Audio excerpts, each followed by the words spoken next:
नमस्कार, मैं पंकज मार्कंडे। आज हमारी टीम यूसी मीडिया आ पहुंची है ग्राम सभा दलन छपा के पूर्व प्रधान श्री भरत सिंह जी के यहाँ। वाद और विवाद का दौर शुरू हो इससे पहले कि मैं बता दूं, ये एक ऐसे शख्स हैं जो कि अपने क्षेत्र में करीबन 30 सालों से खुद ही उत्तर बने हुए हैं। स्वागत है प्रधान जी आपका। नमस्कार। आपको सभी मुख्य मंचों पे देखा जाता है। चैनल को देखने वालों ने कमेंट करके ये पूछा था कि प्रधान जी से हमारा एक सवाल पूछ लेना कि आप राजनीति की किस विचारधारा से प्रेरित हैं। देखिए, हम तो राजनीति का जहाँ तक सवाल है ना, विचारधारा मान लीजिए अनेकों है। भाजपा है, सपा है, कांग्रेस है, फला है, चिला है। तो विचारधारा सबका अलग अलग है। बीजेपी का विचारधारा कुछ अलग है, कांग्रेस का कुछ अलग है, सपा का कुछ अलग है, भाजपा का कुछ अलग है। मैं सोचता हूँ, मेरी जहाँ तक मैं जहाँ तक सोचता हूँ कि मेरा विचारधारा उसी से टैली करता है जिस व्यक्ति को मैं जानता हूँ कि व्यक्ति नेक है, ये व्यक्ति अच्छा काम करेगा, मैं उसी को पसंद करता हूँ। पार्टीगत मैं बात कभी नहीं करता।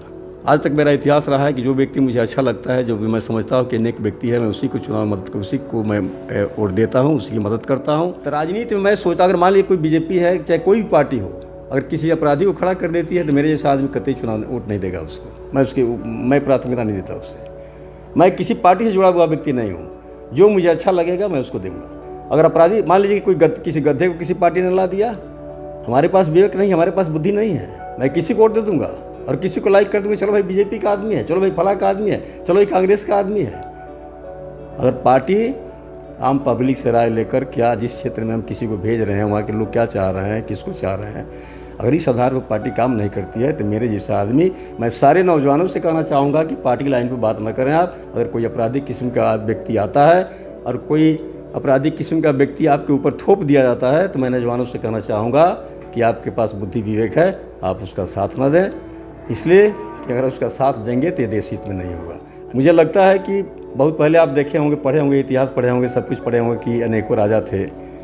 बहुत राजा इस देश में शासन किए, पूरे विश्व पर शासन किए। इसके बाद मुसलमान आए देश में 700 वर्ष शासन किए। इसके बाद अंग्रेज आए 300 साढ़े 300 वर्ष शासन किए। करने की बात आई तो आपने अपने ग्राम सभा में एक छत्र राज किया है। अगर आपसे कहा जाए कि कोई एक ऐसी उपलब्धि बताए जो कि विकास के तौर पे देखा जाए तो आप क्या बताना चाहेंगे? देखिए, मैं आपको बता दूं कि जो कुछ मैंने जो खड़ंजा डलवाया है, जब एक बार लखनऊ से एक टीम आई हुई थी जांच करने के लिए। लखनऊ की टीम जांच करने के लिए आई। जांच करने के बाद जब वो लोग गए, जाने लगे, तो मैंने पूछा उन लोगों से कि आप लोगों ने जाँच किया, सब कुछ देखा आप लोगों ने, ये बताइए कि क्या जो हमने काम किया है ठीक किया है नहीं किया है, इसलिए कि आप जाँच करता है, जाँच करने के लिए आए हैं। उस व्यक्ति ने कहा, वो अधिकारी था, उत्तर प्रदेश का अधिकारी, तो उस व्यक्ति ने कहा कि प्रधान जी, जितनी आपकी चर्चा की जाए, बड़ाई की जाए, वह कम होगी आपके लिए। मैंने पूरे उत्तर प्रदेश में घूमा, लेकिन जितना खड़ंजा नाली आपके यहाँ पाया मैंने, जितना अच्छा पाया मैंने, उतना अच्छा उत्तर प्रदेश में कहीं मैंने नहीं देखा। पंचायत भवन जब मैं बनवा रहा था तो पंचायत भवन में कुछ अपने आप से मैंने उसमें कुछ बड़ा या अलग से कुछ ये कर दिया, इसलिए कि जो नक्शा बना था मुझे अच्छा नहीं लगा, तो कुछ मैंने ये कर दिया। उस समय पेंडेंसी डीएम थे, पेंडेंसी आए देखने के लिए। उन्होंने कहा कि प्रधान जी चलिए थोड़ा खड़ंजा वगैरह दिखाइए, आपने बनाया पैखाना वगैरह दिखाई। पैखाना मैंने कहा दिखाया मैंने उनको। उन्होंने कहा कि प्रधान जी, मुझे नहीं लगता है कि 1500 रुपये मैं आपको देता हूँ, 1500 रुपये में पैखाना इतना अच्छा बना कैसे? तो हमने कहा कि आप देख लीजिए। अरे कुछ हमने दिया, कुछ आपने मिलाया, मैंने बैठ कर बनवाया उससे कि भाई कुछ आप मिला दो, कुछ हम दे रहे हैं, बढ़िया से बढ़िया काम करो। जब गए पंचायत, कहा पंचायत भवन आप बनवा रहे, पंचायत भवन दिखाइए आप। पंचायत भवन के पास गए, जब देखे उन्होंने, दिल लगा देखने उन्होंने, तो उस समय सफाई वगैरह प्लास्टर वगैरह नहीं हुआ था। जब ईंटा की बात की, मैंने कहा कि डीएम से मैंने कहा कि आप एक भी 2 नंबर का ईंट दिखा दीजिए इस पंचायत भवन में, एक भी ईंट दिखा दीजिए जो 2 नंबर का हो। चारों तरफ घूम कर उन्होंने देखा और कहा कि वाह प्रधान जी वाह, इसमें एक ईंट भी 2 नंबर का नहीं है। मैंने खड़ंजा का भी काम किया, तो खड़ंजा में यहाँ तक लोग उदाहरण देते हैं, लोग हंसते हैं कभी कभी हमसे कि 2 नंबर का ईंट जो खड़ंजा के लिए आता था, मैं सारा ईंट बिनवा कर तुरंत टाली पलटवा कर वहाँ चिमनी भिजवा देता था। लेकिन एक भी आप खड़ंजा में देख लीजिए, कहीं एक भी खड़ंजा के अंदर 2 नंबर का ईंट मुझे नहीं मिलेगा, आपको देखने को भी नहीं मिलेगा। जो मैंने नाली बनवा दिया, जो खड़ंजा बनवा दिया है, तो कहने का मतलब हमारा ये है कि एक प्रधान को जो अधिकार है, मैंने अपने अधिकार का दुरुपयोग नहीं किया, सदुपयोग किया। अब इससे ज़्यादा कोई प्रधान नहीं कर सकता है। घर मैंने बनवाया, घर जो मिला मुझे घर मैंने दिया। आज की स्थिति है कि एक एक घर में लोग 30-30, 40-40 रुपये लिए हैं।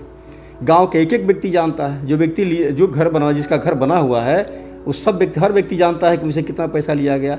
मैंने घर बनवाया, बहुत सारे घर मैंने बनवाया, लेकिन एक भी व्यक्ति कोई कहने वाला आपको नहीं मिलेगा कि प्रधान जी ने एक पैसा कभी मुझे लिया है। यह मेरा रिकॉर्ड है, यही मेरी उपलब्धि है कि मैंने सेवा की भावना से 60 मैंने पट्टा दिया हरिजनों के यहाँ। हरिजनों को मैंने बसाया 60 पट्टा दिया।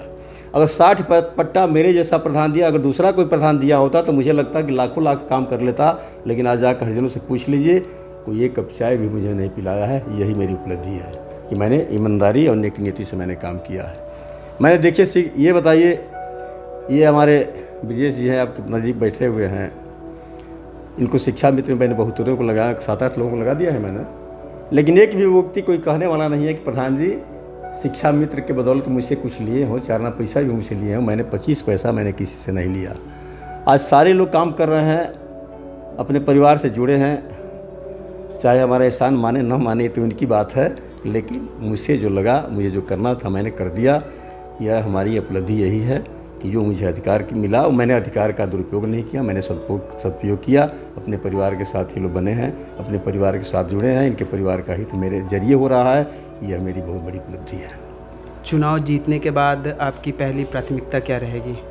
देखिए, हमारी प्राथमिकता मैं बता दूं कि सबसे प्राथमिकता हर आदमी, चाहे सरकार हो कोई भी हो, सबकी प्राथमिकता यही होती है। मान लीजिए अगर मैं प्रधान हुआ तो मेरी प्राथमिकता यही होगी कि गांव का विकास हो, गांव के लोगों से विचार विमर्श करके जो काम जरूरी होगा, जो काम आवश्यक होगा, लोगों से विचार विमर्श करके लोगों के द्वारा प्राथमिकता तय की जाएगी कि ये काम आपको करना है प्रधान जी, उसकी प्राथमिकता मैं पहले दूंगा। अभी प्रधान जी आप इतना सुस्त क्यों हैं? आपको सक्रिय हो जाना चाहिए था। देखिए, मैं आपको बता दूं एक बात।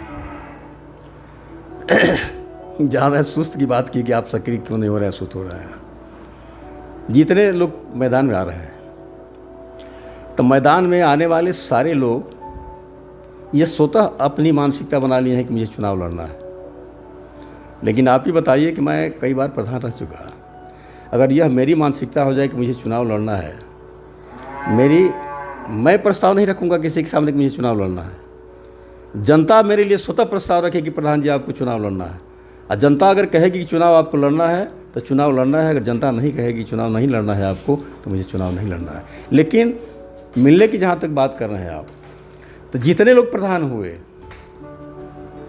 अजय हुए, रामकिशन हुए, राजन हुए, जो लोग प्रधान हुए, सारे लोग, अगर जितने लोग चुनाव हार गए, चुनाव हारने के बाद कोई देखने को नहीं मिला। जिस दिन बूथ का काम समाप्त हो जाता है, बूथ का काम समाप्त होने के बाद जब लोग वहाँ से लौटते हैं, तो लौटने के बाद जो व्यक्ति लौट कर घर आता है कभी दिखाई नहीं देता है वो। लेकिन जो व्यक्ति जीता आज तक, जो 5 साल प्रधान रहा, वो लोग भी अगर चुनाव नहीं लड़े, बाद में हार गए 5 साल के बाद, या चुनाव नहीं लड़े, तो वो भी व्यक्ति आज तक देखने को नहीं मिल रहा है।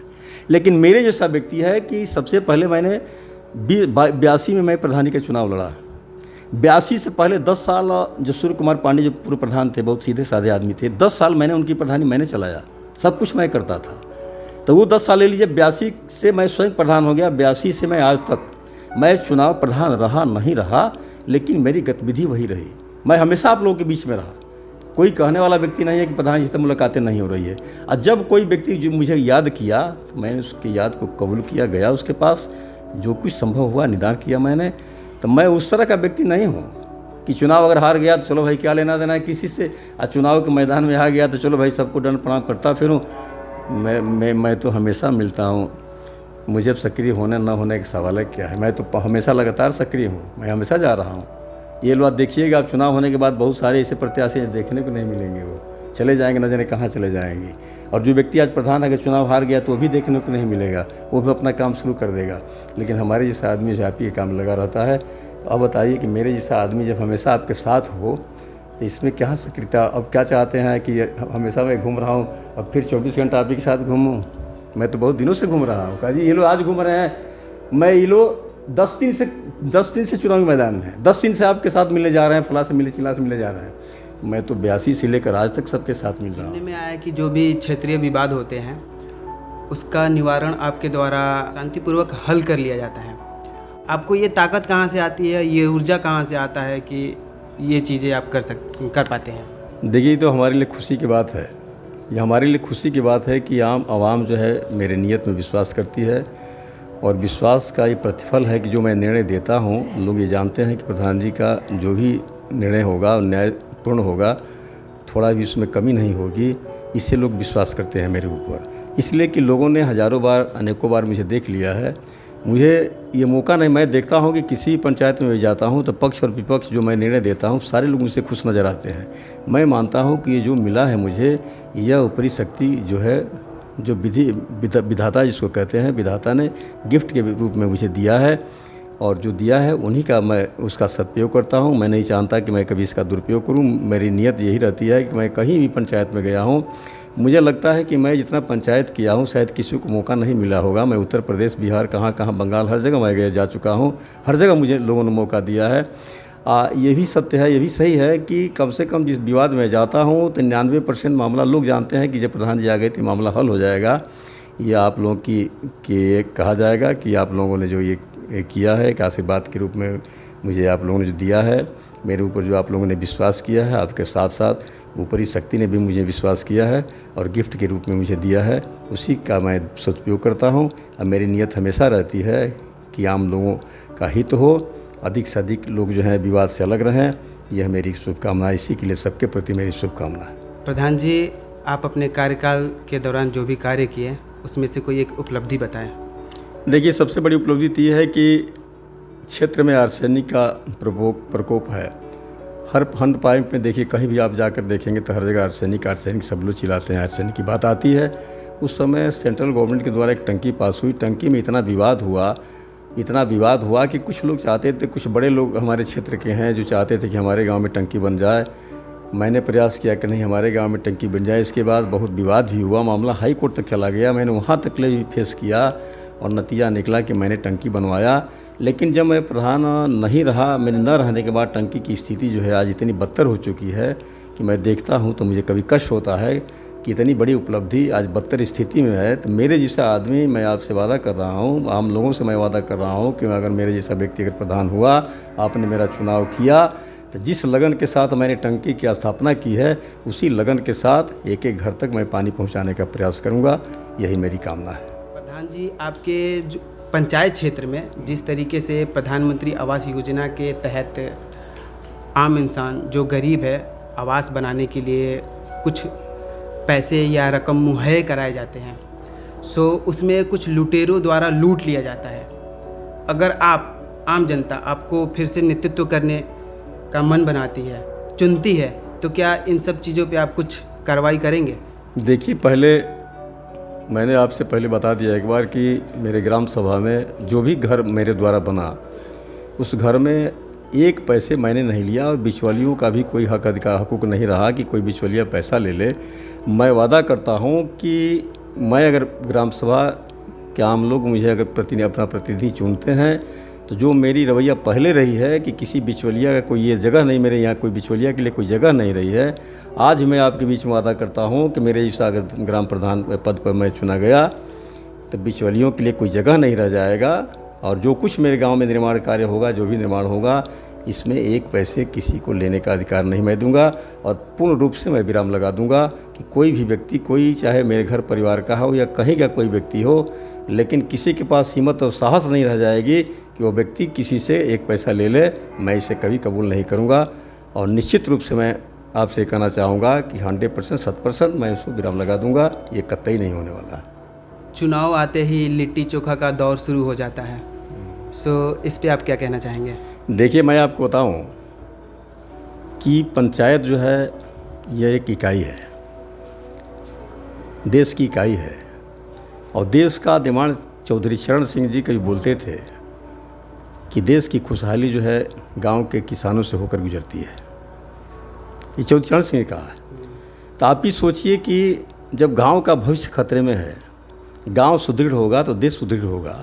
और जहाँ गांव में चुनाव आते इस तरह के लोग हैं, इस तरह की स्थिति है कि लोग लिट्टी और चोखा पर बिकने जा रहे हैं। जहाँ के मतदाता लिट्टी चोखने पर बिकने जा रहे हैं, लिट्टी चोखा ही उनके लिए बहुत महत्वपूर्ण चीज़ है। आप ही सोच सकते हैं कि जिस क्षेत्र में, जिस गांव में जहाँ के लोग लिट्टी चोखा खाने के लिए तैयार हैं, उसी आधार पर किसी को चुना पसंद करेंगे तो इस देश का भविष्य कहा जाएगा। इसका देश का भविष्य जो है लिट्टी चोखा में सिमट कर रह जाएगा। लिट्टी चोखा खाने वाला व्यक्ति कभी देश का भविष्य तय नहीं कर पाएगा। देश का भविष्य वही व्यक्ति तय कर पाएगा जब गीता में कृष्ण ने कहा है कि पार्थ निष्काम कर्म करो। जो व्यक्ति त्याग की भावना से देश की सेवा करेगा, अपने प्रतिनिधि का चुनाव करेगा, वही देश का विकास करेगा। उसी से देश का विकास संभव है और किसी से लिट्टी चोखा खाने वाले से इस देश का विकास संभव नहीं है। अभी आपने किसान की बात की, सो जिस तरीके से लोकसभा हो या राज्यसभा, इसमें किसान बिल को पारित किया गया, इसे क्या आप संवैधानिक तौर से देखते हैं? देखिए, मैं आपको बता दूं कि हमारी सरकार जो है गेहूं की कीमत तय करती है। गेहूं फला रेट में मिलेगा और हर जगह खरीदारी शुरू हो जाती है। लेकिन स्थिति ये बनती है कि अच्छी तरह सारे लोग जानते हैं, किसान साल भर खेत में मेहनत करते हैं, मजदूरी करते हैं, किसी तरह अन्न पैदा करते हैं, लेकिन स्थिति वही आती है कि बिचवलिया जो है खरीद लेते हैं और बिचवलिया खरीद कर केंद्र पर लेकर जाते हैं। वो बीच का आदमी कमा लेता है वो। और ये भी प्रतिबंध पहले था कि आप उत्तर प्रदेश के हैं तो बिहार में नहीं ले जाएंगे, बिहार के हैं तो उत्तर प्रदेश में नहीं ले जाएंगे, फला जगह नहीं ले जाएंगे, फला जगह नहीं ले जाएंगे।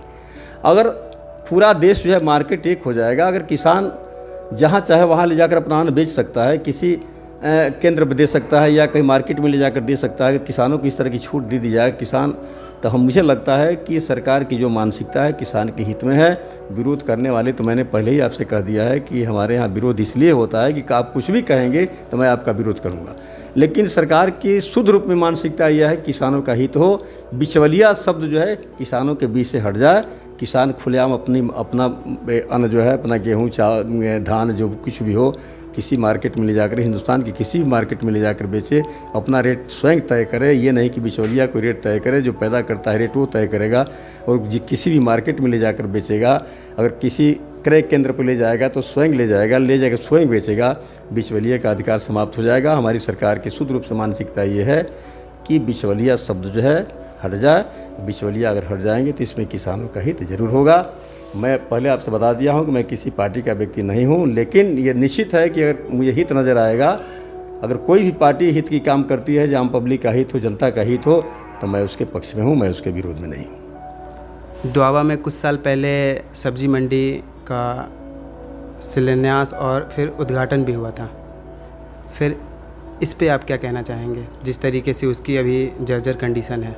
देखिए, मैं आपको बता दूं कि बिजनेस का एक तरीका होता है। बिजनेस के लिए धन, व्यक्ति और जगह, ये तीनों काउंट करते हैं। तीनों आवश्यक हैं। अगर जगह सही है, व्यक्ति सही है, अगर उसके बाद पर्याप्त मात्रा में धन है, तो हो सकता है बिजनेस में सफल हो जाए वो। लेकिन न जाने ये कौन सी मानसिकता थी इन लोगों की कि मार्केट कहाँ है और कहाँ ये लोग समिति बना दिए, वहाँ क्रय समिति है ना, वो यहाँ बना दिए। मुझे लगता है कि इसको कभी सफल नहीं होना है। यह रानीगंज के इर्द गिर्द में होता है या बैरिया मार्केट से सटा होता है या रानीगंज के इर्द गिर्द होता, ताज़ी इस तरह की बात नहीं होती। लेकिन करोड़ों की संपत्ति लगने के बावजूद भी आप देखते हैं वहाँ गड्ढे घूम रहे हैं। वहाँ 2-4 गाँव के लोग ट्रैक्टर खड़े किए हैं, तो ट्रैक्टर खड़ा करने के लिए जगह थोड़े है वो तो मार्केट है ना। वहाँ लोग सारे किसान पैदा करके चाहे गेहूँ चावल कोई सब्जी फल अमुक तमुक लेकर जाते, वहाँ बिक्री होती, बार से ग्राहक आते, लेकिन वहाँ गधे नज़र आते हैं। गांव के 2-4 ट्रैक्टर लोग खड़े करते हैं। तो मुझे लगता है कि सरकार जो है गांव के लोगों को खुशहाल रखने के लिए, बच्चों को खेलने कूदने के क्रिकेट के मैदान उसे बना दिए हैं सब, इसीलिए सरकार बनाई है और कोई ख़ास बात नहीं है। जगह सही नहीं है। प्रधान जी, आप हमारी टीम के बारे में क्या कहना चाहेंगे? भाई, मैं आपकी टीम को सर बधाई देता हूं, धन्यवाद के पात्र आप लोग हैं। और मीडिया जो है, चाहे कोई गलत सही जो कुछ भी उजागर करती है, मीडिया के माध्यम से, पहले मीडिया नहीं थी तो लोगों को इस बात की जानकारी नहीं होती थी क्या हो रहा है, क्या नहीं हो रहा है, सरकार क्या कर रही है, नहीं कर रही है। लेकिन आपकी मीडिया, चाहे कोई भी चैनल हो, धन्यवाद के पात्र आप लोग हैं कि आपके माध्यम से पूरी जनता जो है सरकार क्या कर रही है, शासन की स्थिति क्या है, किसके शासन में क्या हो रहा है, क्या गलत हो रहा है, क्या सही हो रहा है, मीडिया के माध्यम से हमारे आपके बीच भी बात पहुंच जाती है। इसके लिए मैं आप लोगों को बहुत बहुत धन्यवाद देते हुए पुनः एक बार आपका अभिवादन करता हूं। जय हिंद, जय भारत। आपने देखा कि अभी हम बात कर रहे थे ग्राम सभा दलन छपरा के पूर्व प्रधान श्री भरत सिंह जी से। तो फिर से अगली मुलाकात होगी किसी और शख्स के साथ, तब तक के लिए नमस्कार।